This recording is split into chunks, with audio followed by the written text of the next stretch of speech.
96.9 FM, l'alternative radio. Le Human CGMD pour une meilleure version de soi-même. La radio de Lévis. À l'aide. Aujourd'hui, j'ai de la testostérone dans le bureau. On en parlait avant la pause avec Alex Saraf, auteur du livre « La psychologie pour apprécier l'humain ». Et Alex, pendant la pause, si vous venez de vous joindre à nous, on parlait que la testostérone chez l'adolescent et chez l'homme est à son plus haut, entre 8 et 10 heures. Puis là, Alex disait que dans ta classe, tu dit que... Ben, ce que j'avais dit, c'est que c'est pour cela que les hommes ont le goût de faire l'amour le matin entre 8h et 10h le matin parce que leur taux de testostérone est élevé. Puis j'ai une étudiante qui a dit en classe, là, je comprends. Mais comme on parle de testostérone, on va parler tout de suite, je l'avais pour plus tard, mais là, on est dedans. On va parler de la sexualité de l'adolescent. OK. Ça aussi, c'est une découverte, puis c'est une étape. Ben oui. Hein, il se passe des trucs au niveau du corps, au niveau du gars, au niveau de la fille. Comment il gère ça, l'adolescent? Qu'est-ce qui se passe exactement, Alex? Oui, mais c'est ça, c'est une découverte de soi, de son corps, de ses zones érogènes et une découverte de l'autre, des zones érogènes de l'autre. Ouais. On dit que l'adolescent peut se masturber 3 fois par jour. C'est vrai? Ouais, 3 fois par jour. C'est à 13 ans. Ouais, je vais surveiller mes gars, moi. Non, mais c'est ça. Et puis, c'est un apprivoisement. Tu sais, moi, je pense que la sexualité, ça se fait par étapes. C'est ça ce que j'ai écrit dans mon livre. Oui, exactement. C'est de l'apprivoisement. J'ai lu ça. Tu sais ce que je veux dire? Qu'il y en a qui sautent les étapes. Mais c'est quoi, c'est les étapes? Les étapes. Tu sais, c'est comme les baisers, les caresses. Tu sais, c'est important aussi d'être en confiance avec l'autre pour avoir une relation sexuelle, de se sentir à l'aise, bien dans sa tête, bien dans son corps aussi. Ouais. De faire confiance à l'autre, de se sentir en sécurité, puis de faire l'amour quand les deux en ont envie, tu sais, quand les deux ont le désir. Oui. Ouais, c'est ça. Puis chez la fille, qu'est-ce qui se passe? Parce que là, tu me parles beaucoup de... Oui, mais chez la fille, c'est les changements... Oui, c'est ça. Chez la fille, c'est les changements hormonaux aussi. Donc, les menstruations qui sont moins plaisantes de façon générale que les érections. Veux pas, tu sais ce que je veux dire, elles n'aiment pas trop ça. Mais, tu sais, les filles aussi, c'est qu'elles doivent apprendre... Les filles doivent apprendre à connaître leur propre...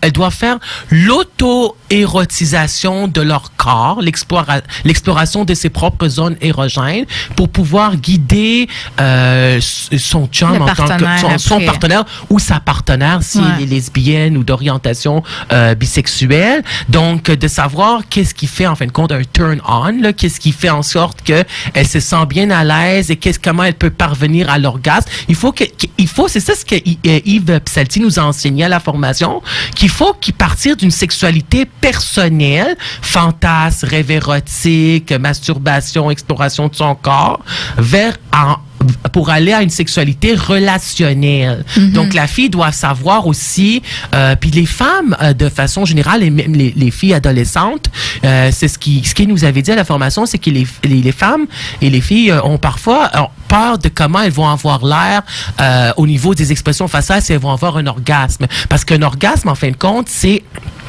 un relâchement, pas seulement au niveau des organes génitaux en bas de la ceinture, mais aussi au niveau mental, un abandon, parce qu'il faut faire confiance aussi, puis un lâcher-prise. Donc, les filles doivent apprendre à se découvrir leur propre corps pour pouvoir guider le partenaire ou la partenaire.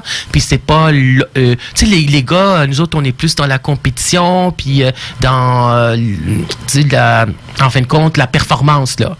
C'est les filles, il y a beaucoup de femmes qui n'ont pas et des filles adolescentes qui n'ont pas d'orgasme, puis elles sont bien contentes, là. Tu sais, il y a eu du plaisir, etc. Puis le gars, habituellement, il te pose la question, as-tu joui? Tu sais, à la fille. Ouais. À la fin, c'est l'anxiété de performance, là. Donc, parce que lui, il doit s'assurer qu'elle a eu un orgasme. Ça devient un défi pour lui. C'est un défi. Okay. Puis, en fin de compte, c'est pas si important que ça pour les femmes de façon générale. Je veux dire, il faut qu'elles connaissent son propre corps. Puis c'est ça ce qu'on voit quand il y a baisse du désir, quand il y a anorgasmie chez la fille, quand il y a trouble érectile, etc., où il y a l'éjaculation précoce chez le gars, puis la sexualité relationnelle ne fonctionne pas bien. Donc là, il faut revenir à la sexualité personnelle.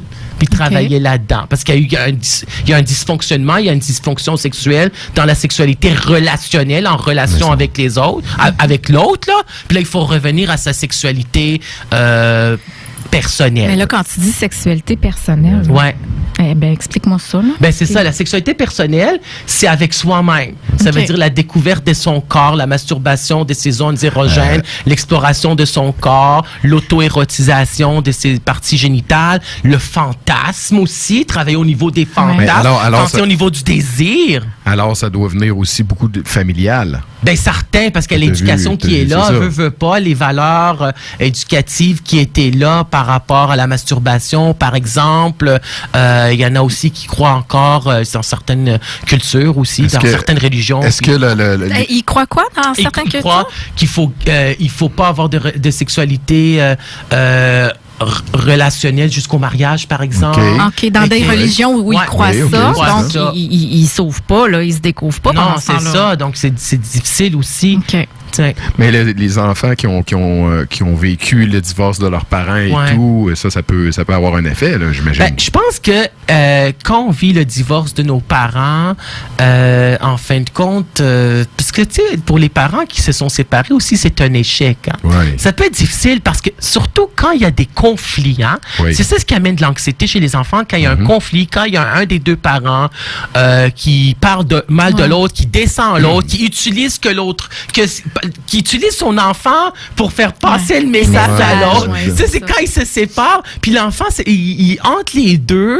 Donc, il y a eu une séparation. Puis c'est difficile. C'est une période d'adaptation aussi. Un couple sur deux se sépare. De voir ses parents s'engueuler. Ouais, puis les couples se séparent aussi, pas parce qu'ils s'aiment pas aussi, parce qu'ils ne se communiquent pas. Ouais. Donc ça, c'est important aussi, la communication dans un couple. Là. Ouais. Donc ça peut jouer sur les enfants, certains qui ont vu les parents qui ont divorcé. Ou en fin de compte, le pire des choses, c'est d'être dans une relation, dans une famille où les deux parents se chicanent tout le temps. Ouais. En fin de compte. C'est mieux qu'ils divorcent, en fin de compte. Oui, c'est ça. Puis si on revient à la relation sexuelle, la première relation sexuelle chez un adolescent, que ce soit la fille ou le gars. C'est aux alentours de 15-16 ans, encore. Encore, t'es sûr? Oui, c'est sûr. Oui? Je l'ai revérifié pour mon livre. Là. C'est encore les études aux alentours de 15-16 ans. Okay. Puis ils ont fait une étude, en fin de compte. Moi, je me suis basée sur une étude qui a été faite auprès des cégepiens. OK. En 96. Moi, je croyais que c'était plus tôt maintenant. Non. On parle de la sexualité précoce, 15 ans et moins. On parle de l'hypersexualisation, mais on se rend compte que c'est encore 15-16 ans. Puis le garçon, c'est aux alentours encore de 16 ans. Donc, on dit parfois que c'est moins, mais c'est encore 15-16 ans. Moi, je me suis basée sur une étude comparative. En fin de compte, il y avait Joseph Lévy qui enseigne en sexologie au département de sexologie à l'UQAM. Puis lui, il avait fait une étude, en fin de compte, en 1996. C'était dans 4 cégeps francophones.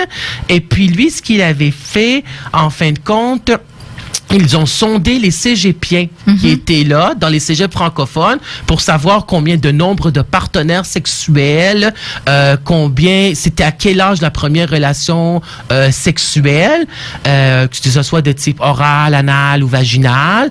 Puis, en fin de compte, il y avait comme 4 questions, je me rappelle. Puis, ils ont refait cette étude-là. Attends, il faut que je trouve la page, je vais te dire. Ils ont fait cette étude-là, en fin de compte. Ils l'ont refait plusieurs années après. OK. Puis ils se sont rendus compte que c'était encore 15-16 ans. Okay. Donc, c'était une étude, en fin de compte. C'était pas avec Joseph Lévy, je pense. C'était avec... tu regarderas pendant la pause, tu pourras nous le dire. Oui, mais c'est ça, je l'ai trouvé. Regarde, la page 93, c'était en 80... L'enquête a été faite en 94, puis ça a été publié en 96. Puis là, il y avait l'étude qui a été faite en 2006. OK.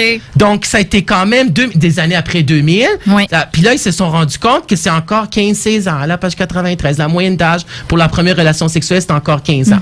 15-16 ans. Puis, normalement, est-ce que ça se passe bien? pour la première relation sexuelle. Ben, parce que ça, si ça se passe pas bien, ça doit avoir un impact justement sur l'estime de soi et tout ça. Oui, c'est sûr. On sait que la majorité des garçons ont éjaculé de façon rapide pendant la première relation sexuelle complète, la vaginale, l'introduction du pénis dans le vagin. Puis les filles, en fin de compte, étant donné que l'hymen a été perforé, elles ressentent une douleur relativement forte ou petite ou minime. Là, ça dépend de chaque fille. C'est individuel aussi, la sexualité, c'est subjectif. La mosaïque humaine, chaque personne est différente des autres avec ses caractéristiques, ses expériences de vie aussi. Donc, ça se passe... ça dépend aussi, c'est le bon timing, puis le bon timing, le bon moment, puis le bon setting, le bon endroit. Ouais. Donc, il faudrait aussi que ça soit planifié, quand est-ce qu'ils le font pour la première fois, parce qu'on s'en souvient toujours de la première fois. Hein. Ouais. Ça, c'est certain. Puis il y a plusieurs types il y a plusieurs premières fois aussi. La première fois qu'on a embrassé. Oui. Tu sais ce que je veux dire? Etc. Oui, puis après, quand tu changes de partenaire, ben, t'as encore les premières fois. Oui, t'as encore les premières fois. T'accumules les premières fois aussi. Ben oui, t'as encore les premières fois. Ça va de soi. Puis chaque relation, que ce soit sexuelle ou amoureuse, etc., est unique. Mm-hmm. Donc, on le vit de façon différente avec chacun ou chacune de nos partenaires. Mm-hmm. Nous, en tant que parents, comment on peut aider nos adolescents dans l'épanouissement, si on veut, de leur sexualité? Ben, premièrement... Est-ce que c'est notre rôle, premièrement? Ben, je pense que les parents peuvent... j'ai écrit ça dans mon livre. Les parents peuvent se sentir mal à l'aise de parler de sexualité, surtout s'ils ne sont pas épanouis par rapport à leur propre sexualité. Puis je pense il y a aussi le facteur qui fait que, tu sais, comme moi, je prends mon exemple personnel de mes 3 gars. Oui. Ça a été longtemps, là, quand j'en ai un bec à leur père, ou là, on est séparés aujourd'hui, mais c'était arc, puis quand on voyait, on disait, regarde la belle petite fille, arc, elle est pas belle. Et ça change, tu sais, comme à 14 ans, là, je vois, là, que là, c'est plus ça, là. Ouais. Mais, fait que ça fait que ça crée en tout cas, chez moi, ça a fait en sorte que j'en parlais pas trop parce qu'ils aimaient pas ça quand je les taquinais avec ça. Mais moi, je pense la façon que moi je le comprends, c'est que si ça venait du père, ça aurait été différent. Ouais. Parce que les adolescents, garçons, quand c'est la mère qui parle de sexualité puis d'intimité, ils réagissent négativement. Tu sais, je me rappelle, il y avait une vidéo puis l'adolescent, puis la mère, elle disait ça, elle disait quand je parlais du port du condom à mon adolescent, il avait comme 15 ans, elle dit maman, je veux pas en entendre parler, surtout pas de toi. Donc, tu sais, moi, je suis d'avis aussi que parfois, bien souvent, oui, c'est bon aussi que c'est le père qui parle de sexualité à son fils, puis la fille, que c'est la mère qui lui en parle. Parce qu'on veut pas gêner aussi nos adolescents, tu sais. Puis il faut aussi pas parler de sexualité ouvertement, mais comme si c'était une télé-réalité, puis parler de masturbation quand on prend le souper, là, je veux dire, il faut respecter aussi l'intimité de l'adolescent. Puis l'adolescent va nous en parler quand il va être prêt, puis c'est pas juste protège-toi puis mets le condom parce que je veux pas devenir grand-père ou grand-mère, là. Donc c'est pas ça du tout. Donc ils connaissent les MTS, ils ont appris. Ils en ont à l'école. Ils les ont appris à l'école. Il y avait un sexologue qui était là. Tu sais ce que je veux dire? Ils en ont entendu par-dessus la tête, là. Ils sont très informés, sauf qu'ils ont encore la pensée. Ils ont encore la pensée. Ils ont Internet, bien sûr. Il y a parfois de l'information aussi, des informations qui peuvent être là. Il y a le rang de l'enfant aussi. Je regarde, moi, mon fils aîné, mon deuxième, mon troisième. Mon Dieu, il a tout appris de ses frères. On dirait que lui, c'est vite, là. Tu sais. Mais fait que ça aussi, ça l'influence. Oui, c'est sûr. Est-ce que, parce que tu parles aussi dans ton livre, on va aller à la pause puis on parle après, parce que dans ton livre, tu parle aussi de pornographie. Oui. Alors, parce que ça fait partie aussi de la découverte chez les petits gars j'en parlerai aussi, après la pause. On reste dans testostérone, tabarouette. Restez là, puis au retour de la pause, on continue ça. OK, parfait. 96.9 FM, l'alternative radio. Le Human CJMD, pour une meilleure version de toi-même. La radio de Lévis.